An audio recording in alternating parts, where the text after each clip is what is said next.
All right, let's get to Busta Rhymes. Busta Rhymes on our round. Oh, damn, he raps so fresh and fast. Sometimes I don't catch it, and I'm bad with lyrics anyway. But it's just another case of that OPTA.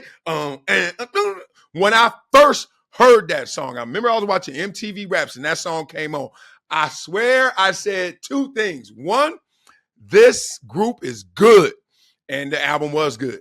And two, the guy that Busta Rhymes, whatever, because I was like Dinko D, and I forgot the other one. Dang it. I think it was Dinko D. I was like, star. And I was right. I felt good about that. All right, so he walked out of the interview after being questioned about gay rappers. His comments about gay rappers were not only forever memorialized, but Busta's reaction to even being asked a question touching on LGBTQIA plus. Ding, ding, ding, ding. You're right, Marcellus. I get every letter right. I live in LA, y'all.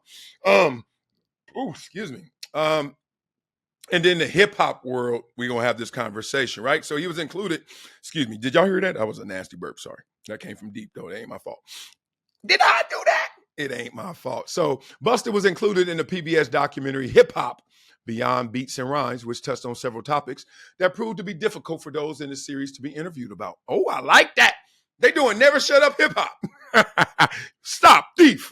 Stop thief. More to it, hip hop. Stop thief. Oh, man.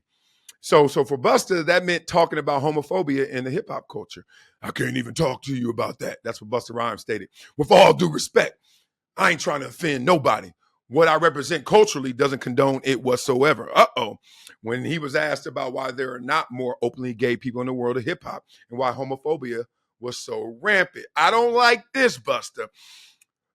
What I represent culturally doesn't condone it whatsoever. That sounds like a man detached from his persona, which is the way it's supposed to be, but they asking you about you, not the persona, not the brand, right? We asking Busta Rhymes, and he it sounds like in this response, he hid behind the brand. Not a fan of that. All right, so when the line of questioning continued on this path, Busta did not try to explain any more clearly than he had with the previous questions. Instead, he chose to stand up and walk away from the interview, which is his right. You know, if I sit down, Marcellus, we want to ask you about your best friend that died. Now I talk about it, but if I didn't, I'm like, nah, I'm good.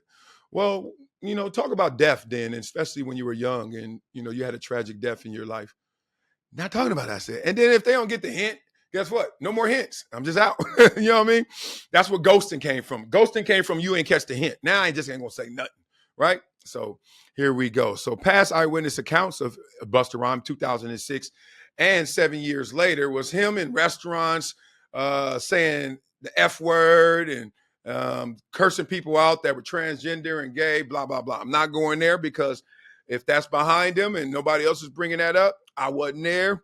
And this doesn't seem like that's what I should do. But what I should do is talk about why I leave the interview. And I should talk about Busta Rhymes talking about the truth of this situation and why isn't this something that's open in hip hop. So I'm gonna mirror it to the NFL.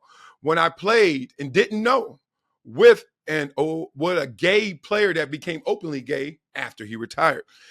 Wasn't open when he was with us with the Buffalo Bills. His name was Ezra Tawala, right? Here's the thing. Obviously, him coming out the closet was on his time, and we didn't know that clock schedule, right? Obviously, it's difficult for those who have to come out the closet. But what we're talking about here, Busta Rhymes, and what we are discussing is with a group like the NFL, with a group like hip hop as an art form culture and all its representatives, why aren't people saying that? Not more. Now, obviously, it's not like absolute, but at the same time, why isn't more guys coming out gay, more gals coming out gay? There's a couple, right? Say this, and it's not because of the homophobia or anything. It's because it's so deeply private.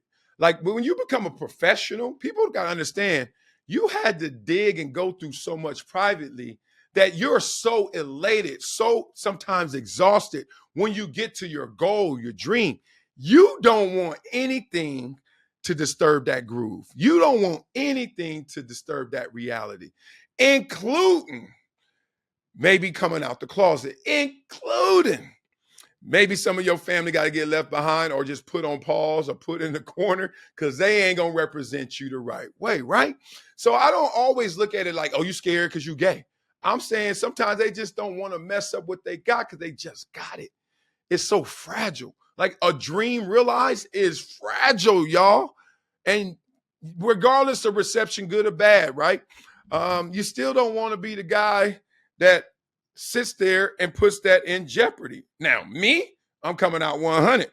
But at the same time, whatever. I don't know. There's a list of gay rappers.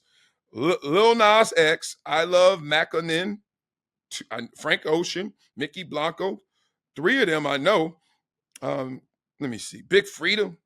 All right, now the list getting out of my zone. But them first 3, I Love Mackinnon, is that how you say it? He got that banger. Love on a Tuesday, right? Lil Nas X. Not a real fan of his music like that, but that one song was like, whatever. Yeah, I don't get into Lil Nas X music. But he's gay and he's gigantic time. God dang. Sucker there, superstar. And Frank Ocean. I know I like some Frank Ocean songs, but I just can't name them. Point being, it ain't going to kill your career. Some would say it could boost your career. Who gives a damn? It ain't that. It's so private that it ain't about that.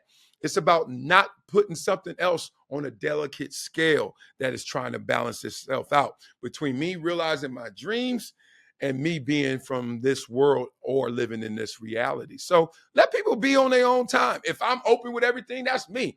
I had to learn that don't press and don't pressure everyone to be open. I wish Busta Rhymes, see, this is about sophistication. And Busta Rhymes is sophisticated enough to not now have to deal with the heat of why you can't even talk about it. Talking about homophobic, so homophobic, you can't even talk about it. When he could have just simply said, look, these are the things that I think people are dealing with. But some would say he feels triggered. Why are you triggered? Why is that dog hollering? Only hit dogs holler, right? So people are trying to guess, oh, is Busta Rhymes hiding something? He got a problem with openly gay artists? He got a problem with the LGBTQIA plus community? All that and more. I don't know, but I would let you know because I wouldn't leave the interview.